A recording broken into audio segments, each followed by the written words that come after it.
Kasus perampokan terjadi di Desa Pengkol, Kecamatan Karanggede, Boyolali Kamis, 29 Januari 2026. Aksi perampokan tersebut menimpa sebuah rumah yang dihuni seorang ibu dan dua anak perempuan. Sementara suaminya berada di Kalimantan untuk menjalankan usaha kuliner sate kambing. Rumah korban terbilang besar dan megah. Meski berada di tengah kampung, rumah tersebut memiliki jarak dengan rumah tetangga. Di sisi kanan dan kiri rumah berwarna krem itu terdapat kebun jati. Begitu pula bagian depan dan belakang rumah korban yang juga berupa kebun jati. Karena memiliki jarak dengan rumah tetangga dan dikelilingi pagar, tidak ada warga yang mengetahui atau mendengar teriakan saat peristiwa berdarah tersebut terjadi. Hanya terdapat satu rumah tetangga, itu pun masih berjarak sekitar 20 meter.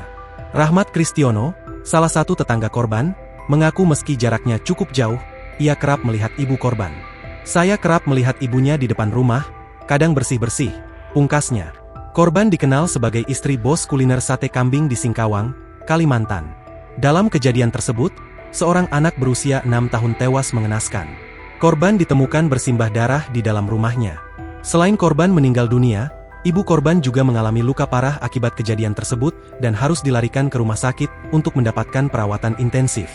Peristiwa perampokan ini pertama kali diketahui warga sekitar pukul 15.30 waktu Indonesia Barat. Warga yang curiga kemudian mendatangi rumah korban dan menemukan korban sudah tak bernyawa. Kepala Dusun Pengkol, Sarjono, menyebut korban meninggal dunia merupakan anak kedua dari keluarga tersebut. Hingga kini, polisi masih melakukan olah tempat kejadian perkara untuk mengungkap pelaku perampokan sadis tersebut. Sementara itu, ratusan warga tampak memadati rumah korban untuk melihat langsung lokasi kejadian.